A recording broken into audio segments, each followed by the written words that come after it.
gotta believe. Good day, everybody out there in YouTube land. Hope everybody's doing well. It's another beautiful day in Saskatchewan. Pretty well close to the 0 mark. Very little wind right now. And beautiful day for a walk. Well, first of all, I'd like to thank all my viewers that watch my videos. Really appreciate it. And I also like all the comments. A lot of really good comments and people that know their football and enjoy the CFL as much as I do. Yeah, please comment down below. I'd really like to know what you think about what we need to keep this game, the Canadian game we love, the CFL. Hate to see it dwindle away to nothing. It's interesting to see what other people think. I can spew all I want, but I definitely don't know the answers, that's for sure. I like to think I do, but I really don't. Anyway, I'd like to thank you all and hope you enjoy this video. What I wanted to talk a bit about today is the salary cap. That really ties into how much money you got to sign all these free agents. And not only that, new talent. With the salary cap being somewhere in the range of 5.5 million, doesn't leave you a lot of room. A lot of people say, well, you gotta increase the salary cap.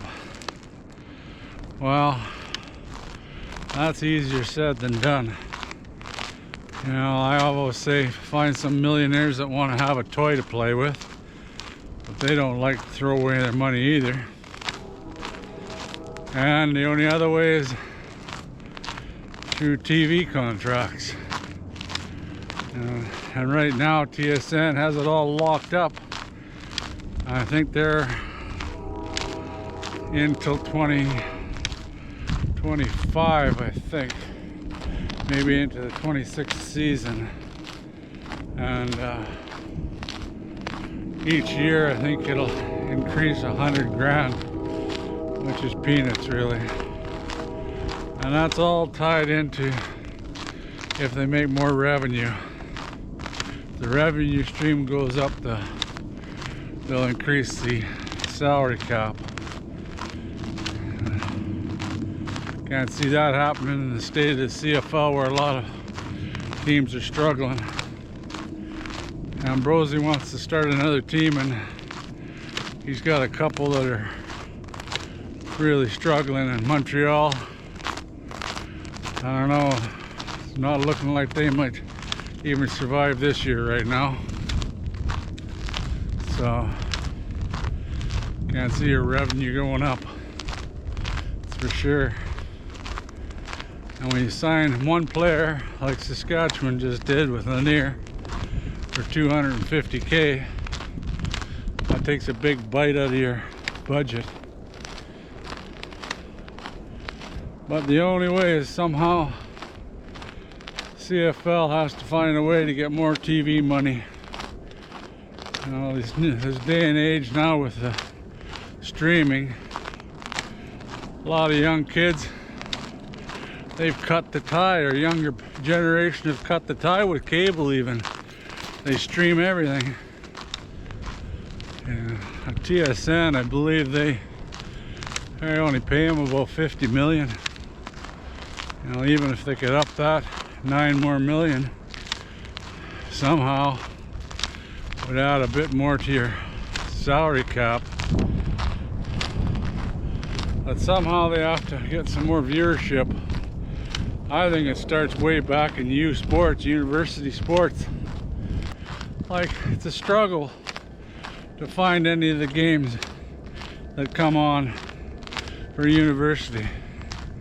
Down in the States, college is on every channel. Here we can't even get the bloody bowl games on a main network. Like, why can't CBC, which is supposed to be a Canadian broadcasting company, maybe they should be broadcasting these things instead of a lot of the crap they do put on there.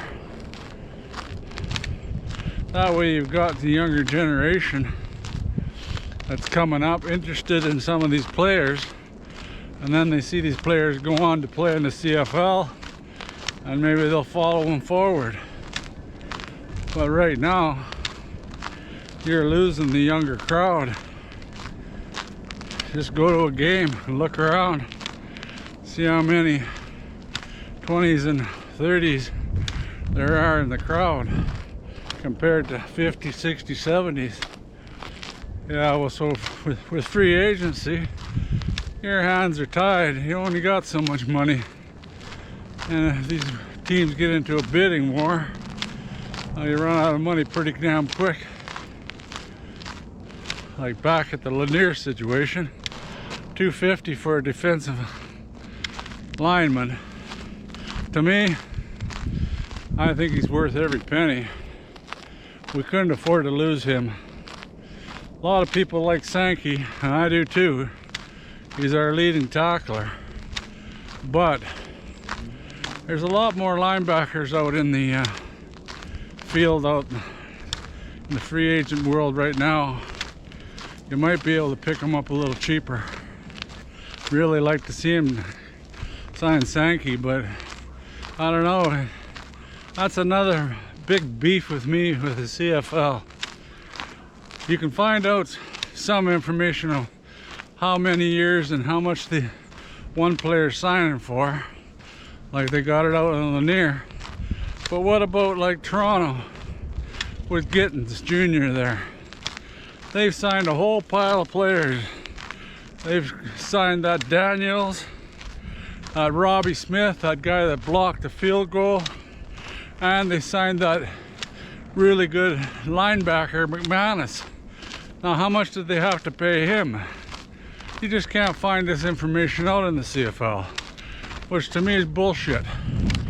Most major sports leagues, you just can find out like nothing. The NFL, you can find out what the backup kicker is getting paid, you know, for the Cleveland Browns. CFL, it seems to be a big secret. Like another thing, Rough Riders, everybody saying, well, it doesn't matter who you get. Like right now, looking like Harris might be coming here. I don't blame him for bailing out on Montreal. But my pick was Evans, but that's beside the point. I thought they'd wait till Evans has to get dumped from the Ticats. There's no way they can afford both Bo and Evans on contracts they've got, otherwise they won't be able to sign anybody else. Like they've got that good linebacker too, that Santos Knox with Hamilton. He's a free agent. He hasn't been signed yet. You know, so with Toronto though, like how much did they sign these guys for? You know, and they haven't even signed a quarterback either, really. They've got that Kelly still under contract, but Bethel Thompson, he hasn't even really decided whether he's going to play or not. He says he is going to, and if he plays, he's going to be in Toronto.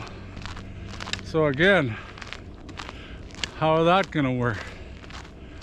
You know, a lot of teams have been supporting these other teams, aka Toronto and Montreal, and our Bucks revenue sharing, which I disagree with big time.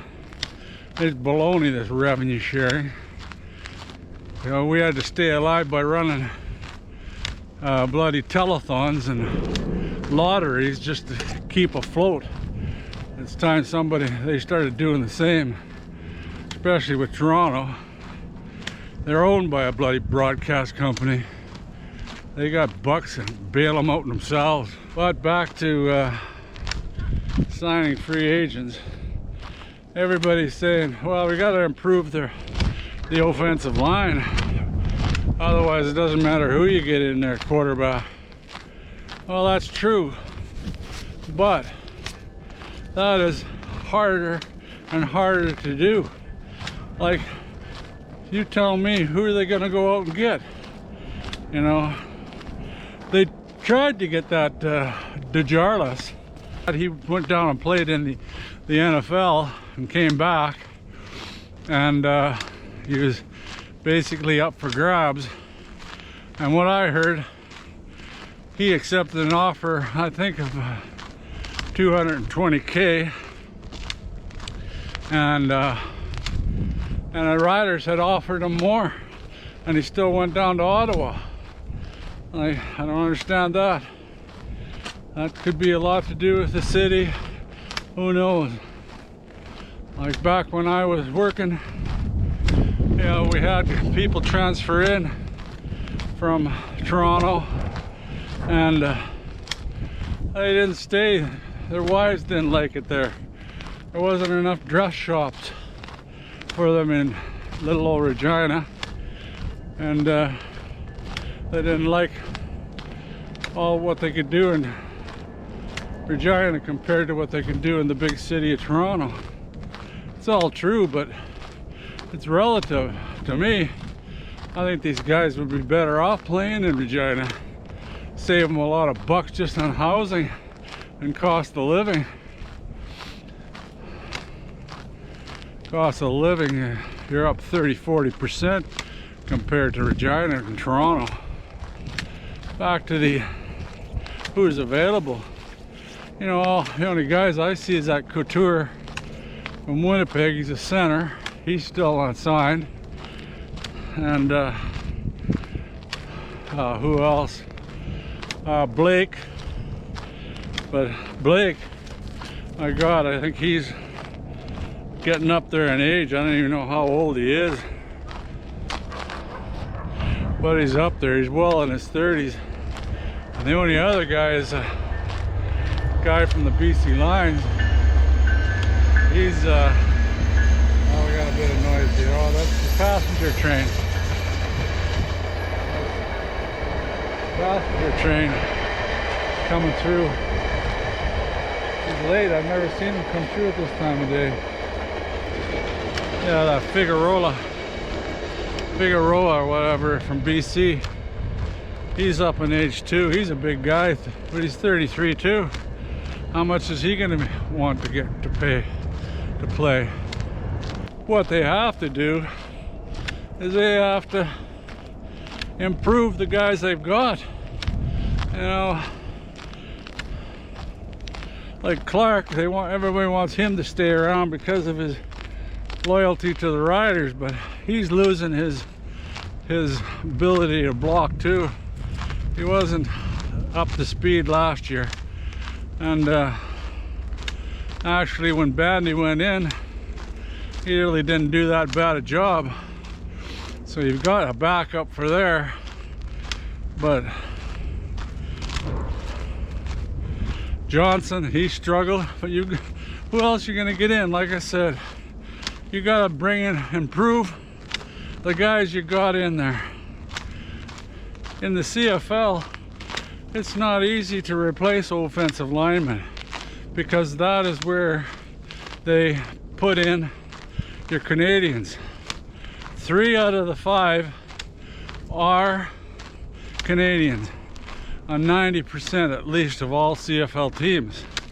So there's only so much talent to go around.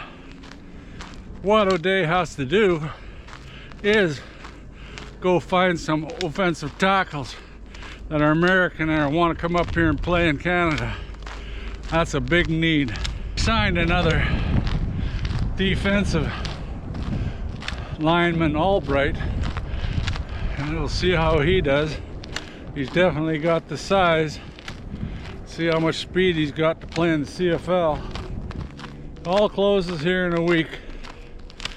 Like free agency, you can grab a few players as long as they don't cost you too much, but to me, you got to get the rookies. Find some rookies, talent for Americans especially. Find some rookies and play up here in the CFL That way you got a chance. Like, look at Kansas City. You know, they're in the Super Bowl, and you got about 22 players that play defense, and on their team, I think 7 of them are rookies. So it goes to show you, you can bring up rookie talent and they play big time. That's what Calgary seems to be able to do. You know, they got a lot of rookies. Look at Philpott. Came in and first year he was a star. Anyway, that's about all I got. It's a pretty long video already. But the CFL, I think they're in big trouble, more than I want to try to admit. I'd hate to see them go down, but it's just a mediocre league. You gotta somehow find some fan support and get more bucks through the TV. That's the only way I see. People might have to start paying more for TSN, I don't know. But somehow we gotta get more revenue. Otherwise, your talent pool will dwindle more and more and more. They won't come here and play for nothing. Anyway, I'll let you go now and see what happens. There's gonna be a lot more exciting news happens. See if Harris really signs for the Riders. Everybody's saying that's what's gonna happen, but again, I wouldn't hold my breath until he actually inks the deal. Anyway, till next time, go Riders, go. I hope you all are healthy and safe and having a good day. Take care.